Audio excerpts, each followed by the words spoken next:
Very good morning 22 जून और स्वागत है आप सभी का करंट अफेयर्स के एमसीक्यू सेशन में। तो चलिए स्टार्ट करते हैं आज का सेशन। और ये सेशन स्टार्ट करने से पहले हम लोग चर्चा करेंगे कुछ इंपॉर्टेंट न्यूज़ पर, जिसमें से पहली न्यूज़ है कि हमारे जो डिफेंस मिनिस्टर हैं राजनाथ सिंह, ये अटेंड करेंगे रशियन विक्ट्री डे परेड। और ये परेड आयोजित की जाएगी कब? 24 जून को। ठीक है, जी हाँ, 24 जून को। आपको मैं बता दूं, ये रशियन विक्ट्री डे परेड आयोजित की जानी थी 9 मई को, लेकिन ड्यू टू कोविड-19 पेंडेमिक इसे पोस्टपोन करके 24 जून अटेंड किया, मतलब आयोजित किया जा गया है। तो इस बार यहाँ पर खास ये है कि ये रशियन विक्ट्री परेड का 75th सेशन होगा। जी हाँ, रशियन विक्ट्री परेड का 75th सेशन होगा, ये एनिवर्सरी है उसकी। और ये विक्ट्री परेड क्यों आयोजित की जाती है? क्योंकि इस दिन रशियन मिलिट्री की जीत हुई थी जर्मन सेना पर सेकेंड वर्ल्ड वॉर के दौरान। तो इसलिए हर साल ये रशियन विक्ट्री डे परेड आयोजित की जा रही है। सेकेंड न्यूज़ जो है हमारी, वो है प्राइम मिनिस्टर नरेंद्र मोदी। इन्होंने भी हाल ही में एक योजना जो है शुरू की है, जिसका नाम है गरीब कल्याण रोजगार अभियान। इस योजना के अंतर्गत जो हमारे माइग्रेंट्स हैं उनको जॉब प्रोवाइड करना एक मेन मोटिव होगा। यहाँ पर एक चीज़ याद रखना है आपको कि गरीब कल्याण जो रोजगार अभियान है, ये शुरू कब किया गया? तो डेट याद रखना है 20 जून 2020। ठीक है, 20 जून को ये शुरू किया गया है। और ये कहाँ से शुरू किया गया है ये भी याद रखना है। तो ये शुरू किया गया कि जो हमारे यहाँ पर बिहार है, बिहार के एक डिस्ट्रिक्ट का नाम, जिसका नाम है खगड़िया डिस्ट्रिक्ट, यहाँ पर आपको याद रखना है खगड़िया डिस्ट्रिक्ट, वहाँ से इसकी शुरुआत हुई है। इसके बाद मैं आपको बता दूं कि इस योजना के अंतर्गत लगभग 39 करोड़ जो माइग्रेंट लेबर्स हैं इनको रोजगार प्रोवाइड करने का एक मेन मोटिव होगा। ये योजना चलाई जाएगी कितने राज्यों में? लगभग 6 स्टेट्स में इसका फोकस होगा और इसके तहत लगभग 116 डिस्ट्रिक्ट लाभान्वित होंगे। इस योजना के अंतर्गत जो रोजगार दिया जाएगा वो माइग्रेंट्स को लगभग एक साल के दौरान 125 दिन का रोजगार मिलेगा। ये रोजगार जो होगा बेसिकली हमारे इंफ्रास्ट्रक्चर्स को कैसे बूस्ट किया जाए, जैसे हमारे यहाँ पर जो कोई भी गवर्नमेंट बिल्डिंग्स हैं, इन सभी चीज़ों को किस तरीके से जल्दी जल्दी बनाया जाए, इसलिए ये रोजगार अभियान शुरू किया गया है। तो आई होप आपको समझ में आया होगा। तो ऐसी ही न्यूज़ के लिए आप एग्ज़ाम सालों को फॉलो कर सकते हैं वेरी सोशल मीडिया साइट्स पर, जैसे कि हमारे यहाँ पर टेलीग्राम है, इंस्टाग्राम और फेसबुक, जहाँ मिलेंगे आपको डेली अपडेट। और ये अपडेट आपकी एग्ज़ाम के पॉइंट ऑफ व्यू से काफ़ी इम्पॉर्टेंट होते हैं। तो चलिए इस सेशन को आगे बढ़ाते हुए हम लोग चर्चा करते हैं एमसीक्यू वाले पार्ट पर, जिसमें से पहला एमसीक्यू आपसे पूछा है कि नीति आयोग के अभी हाल ही में किस पर्सन ने एक पैनल को लीड किया है। और ये पैनल का जो मेन मोटिव है वो मेन मोटिव है कि हमारे यहाँ पर जो जॉब प्लेटफॉर्म है माइग्रेंट्स के लिए, खासकर ब्लू कॉलर माइग्रेंट जो हैं, ब्लू कॉलर जो वर्कर्स हैं, उनके लिए ये प्लेटफॉर्म कैसे डेवलप किया जाए। खैर, मैं आपको यहाँ पर पहली चीज़ आंसर इसका बता देता हूँ। तो नीति आयोग के जो सीईओ हैं अमिताभ कांत, उन्होंने ये क्या किया है, इस पैनल को लीड किया है। और ये पैनल पूरी तरीके से टेक्नोलॉजी बेस होगा, मतलब ये आगे जो इनका फ्यूचर है ये बताया जा रहा है कि जो जॉब प्लेटफॉर्म होगा ये टेक्नोलॉजी बेस नहीं है, डिजिटल होगा। और डिजिटली कैसे जो हमारे माइग्रेंट वर्कर्स हैं वो प्राइवेट और पब्लिक जो ऑफिसेस हैं, जो हमारे इंडस्ट्रीज़ हैं, उनमें कैसे अपने जॉब को सर्च कर सकते हैं। क्योंकि अभी कोविड-19 के चलते बहुत सारे लोग जो रिटर्न हो रहे हैं अपने घर पर, वो बेरोज़गार हो गए हैं। अब बात करेंगे आगे, यानी क्वेश्चन नंबर सेकंड पर। अच्छा, क्वेश्चन नंबर सेकंड पर बढ़ने से पहले मैं आपसे एक क्वेश्चन पूछता हूँ। आप ये क्वेश्चन बताइएगा कि नीति आयोग का इस्टेब्लिशमेंट कब हुआ था? कमेंट सेक्शन में फटाफट बताइए, बहुत सा आसान सा क्वेश्चन है। आगे बढ़ते हैं यानी सेकंड क्वेश्चन पर। इस क्वेश्चन में आपसे पूछा है कि अभी हाल ही में इंडिया की पहली ऐसी कौन सी फर्म है जिसने 11 ट्रिलियन मार्केट कैपिटलाइजेशन जो है वो बना ली है? ऐसा करने वाली कौन सी फर्म है? आप बता सकते हैं, बहुत सी आसान सा आंसर है इसका। इसका सही आंसर है क्या? रिलायंस। रिलायंस एक ऐसी कंपनी बन गई है जिसने अभी हाल ही में 11 ट्रिलियन रुपीस का मार्केट कैपिटलाइजेशन बना लिया है। ठीक है, मार्केट कैपिटलाइजेशन का मतलब होता है कि जो कंपनी है, कंपनी के इतने शेयर्स मार्केट में हैं। ठीक है, इतने वैल्यूज के शेयर, तो कितने वैल्यू के शेयर? 11 ट्रिलियंस के। ठीक है, जो हमारे रिलायंस के जो हेड हैं यानी मुकेश अंबानी, वो जो है आपको यहाँ पर बता दूँ प्रेजेंट टाइम पर वो 9th रिचेस्ट पर्सन बन गए हैं पूरे वर्ल्ड में। अच्छा, यहाँ पर एक चीज़ और आपको बता दूँ कि जो पहली फर्स्ट फर्म है कौन सी, 11 ट्रिलियन डॉलर की रिलायंस, और सेकंड नंबर पर है हमारी कौन सी, TCS यानी टाटा कंसल्टेंसी सर्विस, जिसकी 7.7 ट्रिलियन और रुपीज़ जो है ये मार्केट कैपिटलाइजेशन है। ठीक है, आगे बात करते हैं यानी क्वेश्चन नंबर 3 पर। क्वेश्चन नंबर 3 में आपसे पूछा है कि अभी हाल ही में हुंडई मोटर इंडिया लिमिटेड, जी हाँ, Hyundai motor India limited partners जो है, इसने क्या किया, अभी हाल ही में किस बैंक के साथ क्लिक टू बाई प्लेटफॉर्म के लिए साइन किया है? तो इसका सही आंसर क्या है? इसका सही आंसर है, देखिए, हुंडई मोटर इंडिया लिमिटेड ने अभी हाल ही में HDFC बैंक के साथ साइन अप किया है, और ये पहला ऐसा प्लेटफॉर्म होगा जो first online auto retail financing को प्रमोट करेगा। क्लिक टू बाई यानी इसके साइट पर जाके आप अपने ऑटो को क्या कर सकते, मतलब अपनी व्हीकल जो 4 व्हीलर है उसको बाई कर सकते हैं। ठीक है, यहाँ पर छोटी सी न्यूज़ है, कोई खास इसमें वो नहीं। खैर, यहाँ पर मैं आपको यहाँ पे बता दूँ कि जो HDFC है, HDFC के बारे में थोड़ा सा बात कर लेते हैं। तो इसके जो चेयरमैन हैं जिनका नाम है क्या, दीपक पारेख। यहाँ पर ये चीज़ याद रखना है आपको। आगे बात करेंगे यानी क्वेश्चन नंबर 4 पर। तो क्वेश्चन नंबर 4 में आपसे पूछा है कि अभी हाल ही में कौन से बैंक ने निकारागुआ, ये जो गवर्नमेंट है, ये इसको $20.10 मिलियन का लाइन ऑफ क्रेडिट दिया है। सबसे पहले यहाँ पर बात करेंगे लाइन ऑफ क्रेडिट की, कि लाइन ऑफ क्रेडिट क्या होता है। तो जो लाइन ऑफ क्रेडिट होता है उसका मतलब ये है कि जब किसी भी गवर्नमेंट को या किसी इंस्टीट्यूशन को लाइन ऑफ क्रेडिट दिया जाता है तो उतने अमाउंट तक का कोई भी सप्लाई जो है, किसी भी गुड्स की सप्लाई वो हमारी कंट्री से कर सकता है, हमारे जो है इंडस्ट्रीज से कर सकता है। ठीक है, तो इसके लिए ये जो फंड दिया जाता है उसे हम लोग बोलते हैं लाइन ऑफ क्रेडिट। अब यहाँ पर इस आंसर की हम बात करेंगे तो इसका सही आंसर है एग्जिम बैंक। एग्जिम बैंक ने निकारागुआ गवर्नमेंट को $20.10 मिलियन का एक लाइन ऑफ क्रेडिट दिया है। ये लाइन ऑफ क्रेडिट जो है ये किस लिए दिया है, ताकि निकारागुआ गवर्नमेंट अपने यहाँ पर हॉस्पिटल्स और अदर इंफ्रास्ट्रक्चर प्रोजेक्ट को चला सके।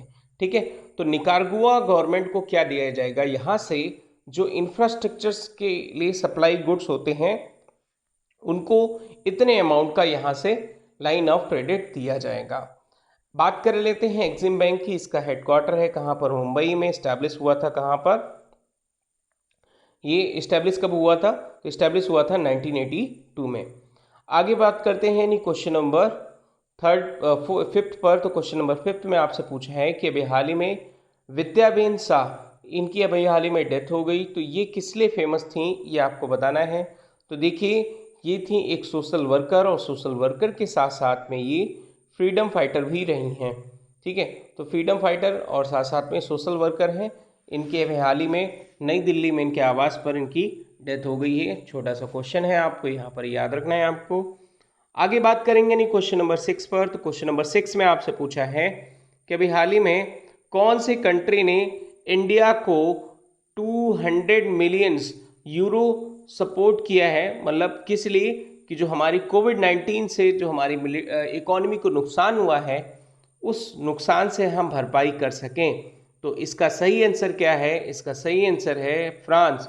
फ्रांस ने 20 मिलियन यूरो दिया है सपोर्ट, फाइनेंशियल सपोर्ट दिया है, कि ताकि जो हमारा कोविड-19 से जो हमारी इकोनॉमी को नुकसान पहुंचा है उससे हम कितनी जल्दी से इसे ठीक कर सकें। और ख़ासकर इस जो अमाउंट है, ये अमाउंट का मेन फोकस रहेगा प्रधानमंत्री गरीब कल्याण जो अभियान मैंने आपको बताया था उस पर खर्च करने का इसका मेन फोकस रहेगा। ठीक है, आगे बात करते हैं यानी क्वेश्चन नंबर 7 पर। क्वेश्चन नंबर 7 में आपसे पूछा है कि भी हाल ही में नेशनल चैंपियंस के लिए, जो नेशनल चैंपियन है उसके लिए भी हाल ही में किस पर्सन को मेंस टेनिस के लिए इलेक्ट किया गया है, यहाँ पर ये आपको बताना है। तो देखिए इसका सही आंसर क्या है। इसका सही आंसर है निकी कालिंदा पूनचा। निकी कालिंदा पूनचा, इन्हें जो है सिलेक्ट किया गया है किसके लिए, इंटरनेशनल टेनिस फेडरेशन के द्वारा इन्हें सिलेक्ट किया गया है। ये अब वर्ल्ड टेनिस टूर्नामेंट में पार्टिसिपेट करेंगे। किसके साथ पार्टिसिपेट करेंगे, यहाँ पर ये नाम आपको याद रखना है।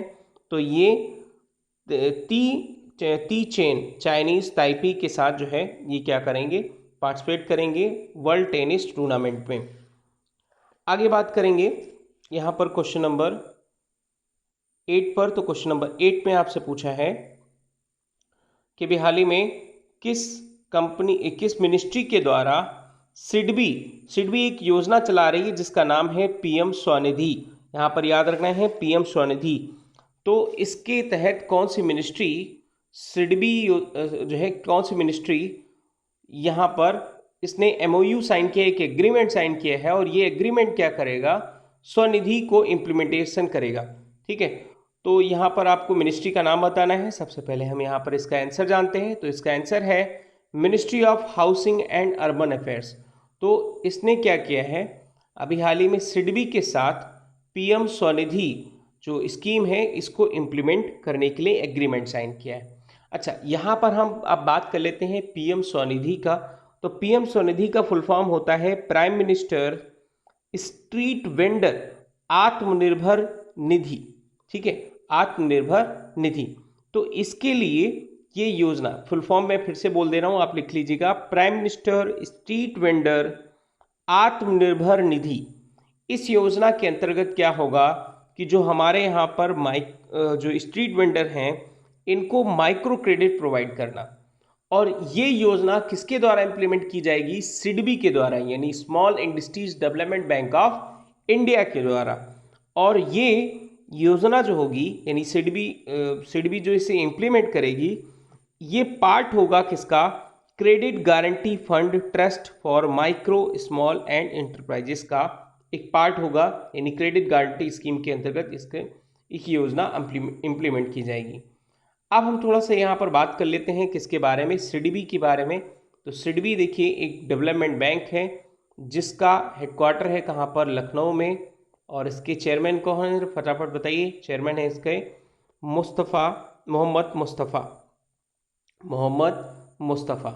ठीक है, आगे बात करेंगे यानी क्वेश्चन नंबर 9 पर। तो क्वेश्चन नंबर 9 में आपसे पूछा है कि अभी हाल ही में आरबीआई ने जो विड्रॉल लिमिट है, कौन सी बैंक की जो विड्रॉल लिमिट है उसको बढ़ाकर 1 लाख कर दिया गया है।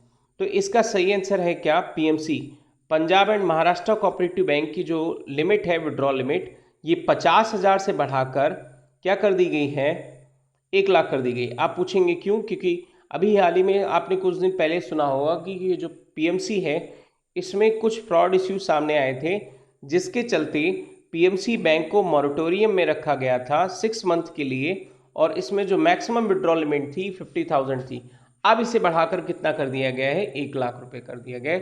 तो ये याद रखना है आपको। आगे बात करेंगे क्वेश्चन नंबर 10 पर। तो क्वेश्चन नंबर 10 में आपसे पूछा है कि अभी हाल ही में यूनियन मिनिस्टर जो हमारे प्रहलाद जोशी हैं, इन्होंने एक पोर्टल लॉन्च किया है। और ये पोर्टल किस लिए लॉन्च किया है, ये प्रमोट करेगा रिसर्च एंड डेवलपमेंट को किस सेक्टर में, माइनिंग एंड मिनरल सेक्टर्स में। तो इस पोर्टल का आपको नाम यहाँ पर बताना है। तो देखिए इस पोर्टल का नाम है सत्यभामा, यानी ऑप्शन ए सत्यभामा। लेकिन सत्यभामा का कुछ फुल फॉर्म होता होगा। तो सत्यभामा का जी हाँ फुल फॉर्म है जिसका नाम है साइंस एंड टेक्नोलॉजी योजना फॉर आत्मनिर्भर भारत इन माइनिंग एडवांसमेंट। ठीक है, मैं फिर से बोल दे रहा हूँ, आप लिख लीजिएगा, साइंस एंड टेक्नोलॉजी योजना फॉर आत्मनिर्भर भारत इन माइनिंग एडवांसमेंट। ठीक है, ये क्या करेगा, रिसर्च एंड डेवलपमेंट को प्रमोट करेगा, कहाँ पर, माइनिंग एंड मिनरल सेक्टर्स में। बात करेंगे आगे यानी क्वेश्चन नंबर 11 पर। तो क्वेश्चन नंबर 11 में आपसे पूछा है कि भी हाल ही में इंडिया इसने भी हाल ही में सेलिब्रेट किया है किसको, नेशनल रीडिंग डे को। तो इस बार का कौन सा एडिशन है, ठीक है। तो सबसे पहले यहाँ पर याद रखना है इस बार का जो एडिशन है वो 25th एडिशन है। ये जो नेशनल रीडिंग डे है ये किसके सम्मान में किया जाता है, केरला से हैं फादर ऑफ लाइब्रेरी मूवमेंट, और जिनका नाम यहाँ पर आपको याद रखना है पुथुवैयल नारायण पनिकर, ठीक है। पुथुवैयल नारायण पनिकर ये जो है फादर माने गए हैं लाइब्रेरी मूवमेंट के केरला में, और इनका मेन एम था कि 1990 के दशक में हमें केरला की जो लिटरेसी रेट है उसको 100% तक लेके जाना। ये बहुत अच्छा काम है। आप अपने एरिया में जहाँ पे भी रहते हैं वहाँ पर भी कुछ ऐसे काम करिए जिससे लोगों की लिटरेसी को इम्प्रूव किया जा सके। आगे बात करेंगे यानी क्वेश्चन नंबर 12 पर। तो क्वेश्चन नंबर 12 में आपसे पूछा है, क्वेश्चन नंबर 12 में पूछा है आपसे कि अभी हाल ही में वर्ल्ड रिफ्यूजी डे, जो वर्ल्ड रिफ्यूजी डे है वो कब एब्जॉर्ब किया जाता है। तो यहाँ पर याद रखना है, ये क्वेश्चन मैं आपको होमवर्क के लिए दे रहा हूँ, काफ़ी आसान है। ज़रा ये बताइएगा वर्ल्ड रिफ्यूजी डे कब एब्जॉर्ब किया जाता है, ठीक है। आगे बात करेंगे यानी क्वेश्चन नंबर 13 पर। तो क्वेश्चन नंबर 13 में आपसे पूछा है कि अभी हाल ही में आरबीआई के जो गवर्नर हैं जिनका नाम है उर्जित पटेल, उर्जित पटेल को अभी हाल ही में किसका जो है चेयरमैन बनाया गया है। तो उर्जित पटेल को अभी चेयरमैन बनाया गया है national institute of public and finance policy का, ठीक है। यहाँ पर याद रखना है national institute of public and finance policy का क्या बनाया गया है, चेयरमैन बनाया गया है। ये बॉडी क्या करती है, फाइनेंस मिनिस्ट्री के अंतर्गत आती है और सरकार को इकोनॉमिक संबंधी चीज़ों पर एडवाइस करने का यानी एज ए एडवाइजरी काम करती है ये बॉडी, ठीक है। इससे पहले ये आरबीआई के गवर्नर रह चुके हैं। आगे बात करेंगे नहीं क्वेश्चन नंबर 14 पर।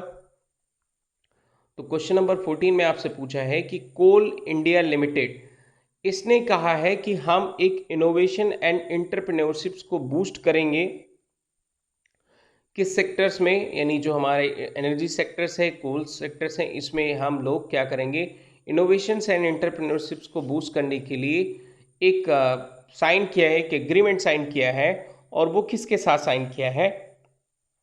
तो देखिए इसका सही आंसर है क्या, अटल इनोवेशन मिशन, यानी अटल इनोवेशन मिशन के अंतर्गत इसे साइन किया गया है। तो यहाँ पर ये चीज़ याद रखना है आपको। आगे बात करेंगे यानी क्वेश्चन नंबर 15 पर। तो क्वेश्चन नंबर 15 में आपसे पूछा है कि अभी हाल ही में जो गवर्नमेंट ने भी हाल ही में जो एक योजना लॉन्च की है जिसका नाम है गरीब कल्याण रोजगार अभियान, ये कौन से कितने राज्यों में चलाई जाएगी। तो इसका सही आंसर क्या है आप बता देंगे। इसको मैंने एमसीक्यू वाले भी पार्ट में डिस्कस किया, न्यूज़ वाले पार्ट में भी डिस्कस किया है। तो इसका सही आंसर क्या है, 6 डिस्ट्रिक्ट में चलाई गई है, और इसके अंतर्गत कितने जो है जिले आएंगे, तो 116 जिलों को ये लाभान्वित करेगी, जिसके अंतर्गत माइग्रेंट पर्सन जो पीपुल हैं उनको साल में 125 दिन का रोजगार मिल सके, इस योजना का एक मुख्य लक्ष्य रहेगा, ठीक है। तो आज के डिस्कशन में इतना ही। Thank you for watching. और जो मैंने आपको काम दिया है फटाफट इसे कमेंट सेक्शन में मेंशन करिएगा। Thank you, God bless you all.